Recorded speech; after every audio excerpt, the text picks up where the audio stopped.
Good morning and welcome back to SURELEC TV.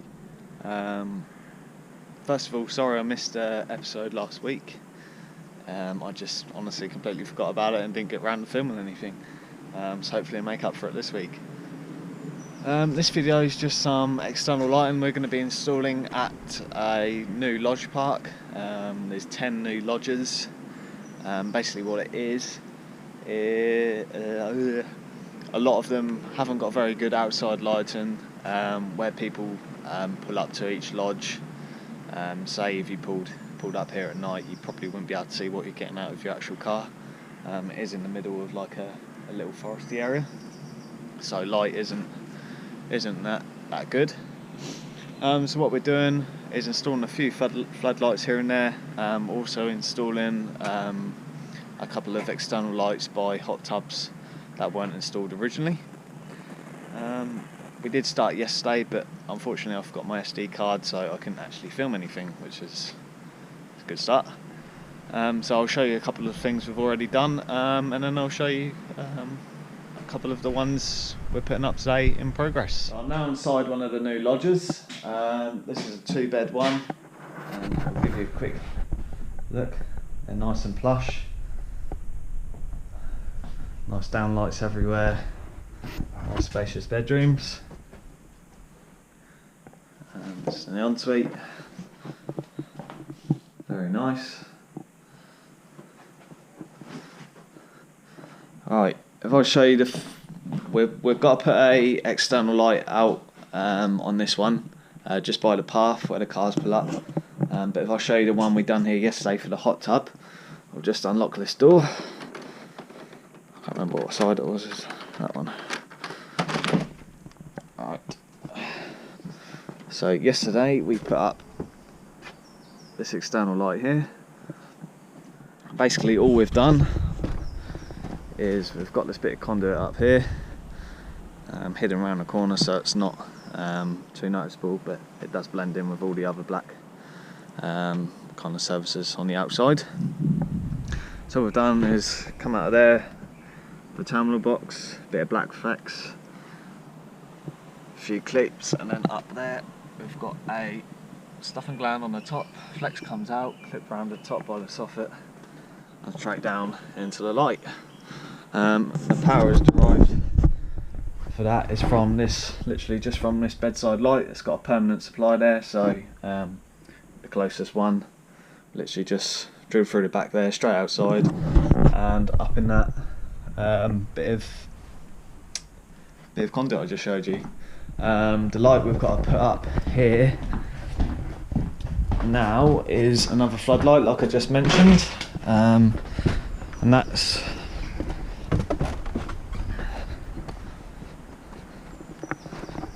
just going to go where my steps are here, so somewhere up there. The mountain height of the LED floodlights I've got is 2.9 meters, so we won't be going any higher than that, just so it picks up everyone that walks by. So that's basically just to highlight this path here. I should imagine it's very dark at night, so that'll help anyone pulling up and coming into the lodge. So I'll show you me installing this one. Again, that's just going to be taken off another one of them bedside lights, which is just, I think it's roughly about there somewhere, so we'll come off that. Same again, bit of conduit up, and then up into a 4x4 the 2 adaptable box where we'll make our connection. I'll show you what lights we've put up, we'll go from there. So this is the other bedroom where I'll be putting the taking the supply from for the floodlights. So again, another bedside light, permanent supply, drill straight through the back, up again in the conduit outside and to the light.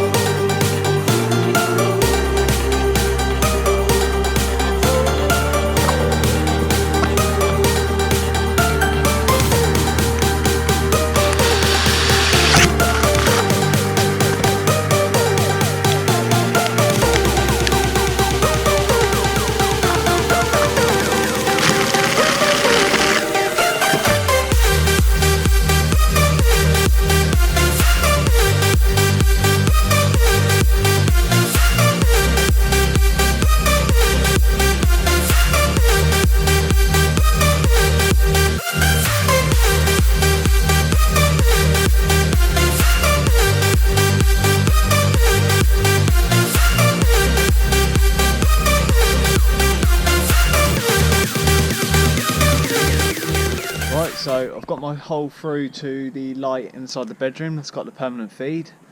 Don't think I mentioned it at the start of the video, but the only reason in this one we're coming off the lights is because there's no loft space, and all the permanent feeds are either at the switches or the bedside lights, so easiest options just come from the light. Right, so we've got our conduit box up with our hole through inside. We've done our straight line, level line all the way up, marked our 2.9 meters high for our floodlight mountain height. Quickly show you inside. It's just a hole in the wall, but I'll show you anyway. If you do like the look of these lodges, by the way, just give me a message and I'll tell you where they are so you can book a nice time away. Right, so there we go. That's the bedside light, literally one cable in. There's our little hole, you can just about see the light somewhere. There you go, through to outside. So we'll just literally loop into that connector block there. There's enough room in the terminals for 2 cables to loop in, loop out, so nice and simple.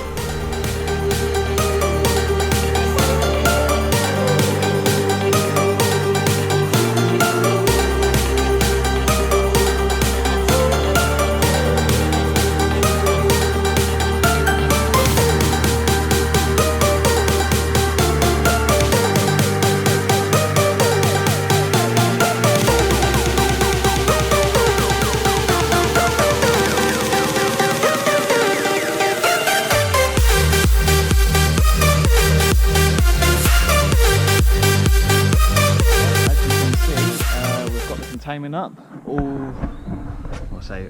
the small bit of conduit is up, as I showed you before. The terminal box with the cable going through, bit of 1.5 twin and earth. The lighting circuit is backed up by a B6 MCB and RCD incomer. So up here we've just got a normal 4x4x2 black adaptable box, female bush for the conduit, and a stuffing gland, that's the word I was after, ready for the flex when we mount the floodlight literally just to the left there, and that's about it. Obviously the cable's poking through the other side, ready to be made off. All the joints have been glued, so that's just to stop anyone twisting the conduit or pulling it apart basically, or helps prevent it anyway. Couple of clips on there, saddles, just to keep it in place.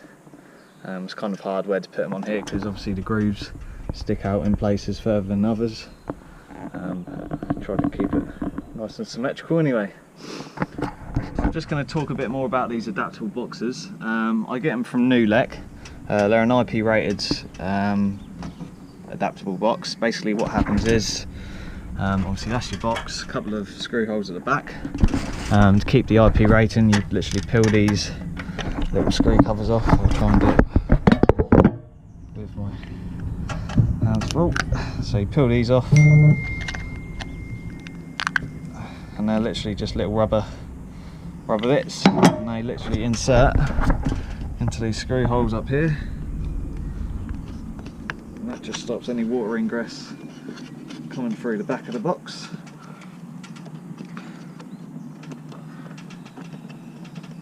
There we go. And the actual cover as well has got a little rubber seal all the way around. Like I said, Newlec, it's an IP65 box. And inside for connections you get these rather large connector blocks. Let's see what size they accept. So you can put 2x6mm, 3x4mm, 4x2.5 or 6x1.5 in each one of them terminals, so they've got quite a good capacity on them. And all that happens with that is you literally, you see them holes at the top there, that literally slots in at the top, literally pushes in there, pulls out easily enough, and we can go up or down either side of the box, so you get quite a bit of leeway where you can actually, or where you want to put that in the box depending on where your cables are coming through. I'll talk to you about these LED floodlights I'm installing here. It's the first time I've used this particular floodlight. It's a 20 watt LED floodlight with remote control, PIR. It's made by Elex. Normally I use MVC, I think they're Odessa. Not entirely sure how you pronounce it, but they're my usual go-to. LED floodlight. They're basically the same as these, but this one I've just used a new wholesaler, and these what have been recommended to me with quite good feedback. So it's always good to have a few options and not stick all your eggs in one basket for stuff like this. So it's actually aesthetically quite a nice looking floodlight, nice glass reflective front. I don't know how well you'll be able to see on there, but just there where you can see that this little bit here is too much reflection here. Just there is where the actual PIR and the sensor for the remote is, so it's all very neat. No big bulky PIR coming off the bottom like you get with some. Very easy to mount, nice bracket on the back here. The only advantage I like of the MVC one is the bracket's right at the bottom, and you can literally drill the fixings straight through with your drill, whereas here you can't really do it because of the angles. So you do actually have to take the bracket off, which is a little bit time consuming, but not the end of the world. So it comes with a decent amount of flex. That will obviously just go through our stuff and gland into our connection box. We'll connect that up. So if I just show you the remote that comes with. And the remote's a bit different to the MVC one, so I'll just have to get the little instructions out because there's quite a few more settings. Is this the one? Nope. This is the one. So what you get on here, it's quite a big remote. Well, I say so large, size of my hand nearly. So you've got the sensitivity options at the top, which are pretty basic. 100% is probably what most people would have it on anyway. And then you've got your time settings here, which goes right from 5 seconds to 24 hours. I haven't seen a floodlight like that with that longer time watch on it before, so maybe beneficial to some people. And then these settings at the bottom are the ones I need a bit of help with. So obviously the sun, that's daylight mode, so the sensor will work both in day and night. You've got your night light mode, so the sensor will only work at night when there's less than 50 lux, it says. That's your photo cell mode, so that will automatically come on in the night constantly, obviously until the sun comes up. That little one doesn't mean anything. SOS literally just gives an SOS flash on the light, which probably useless or pretty pointless in having, but a nice little feature nonetheless. Flash mode, so that'll literally just keep flashing. Again, nice little feature, but I don't know if you'd actually use it. What if I missed out? The little moon. I've done that one, haven't I? I think that's it. So yeah, it's pretty cool, pretty nifty. A couple of little features on there which probably are a little bit pointless, but every time you choose one of these settings, the light will flash just to let you know that the light has registered what you're telling it to do. So let's go ahead and put this up.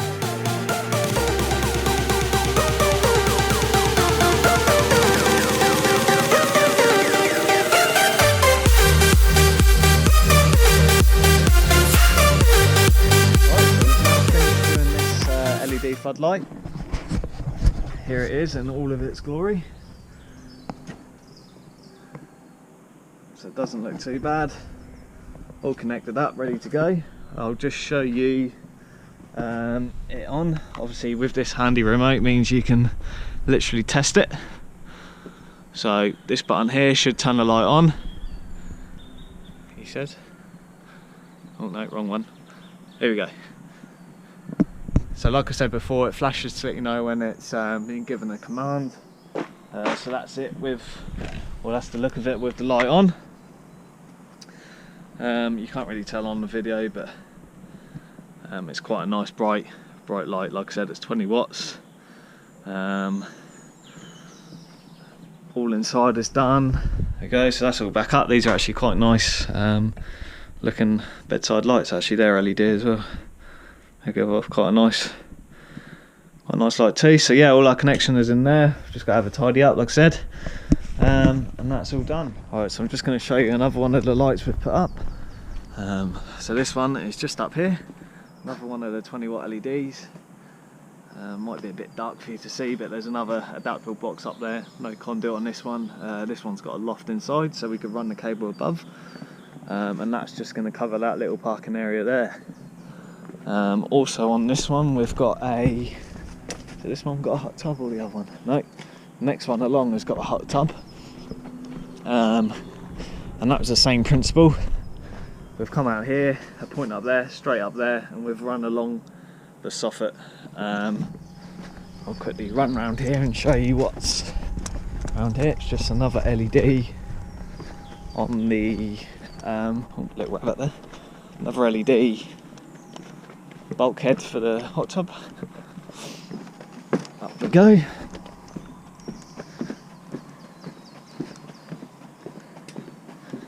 There we go. These are actually a KSR fitting LED bulkhead.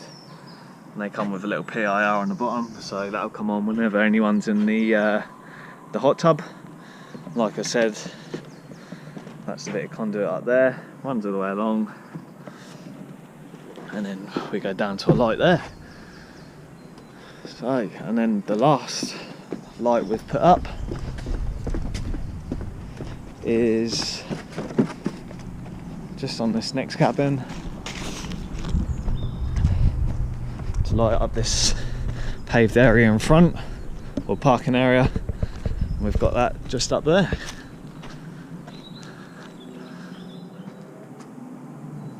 So that's it. We've got three more lights to put up, 3 more LED floodlights. So once we've done that, we are done here. So the usual, hope you've enjoyed the video. Apologies again for not getting one out last week, but hopefully you enjoy this one. The usual, don't forget to like our Facebook page at SURELEC Electrical Limited. Give us a like, comment on the YouTube video, subscribe to the YouTube channel, and stay tuned for more. See you later, guys.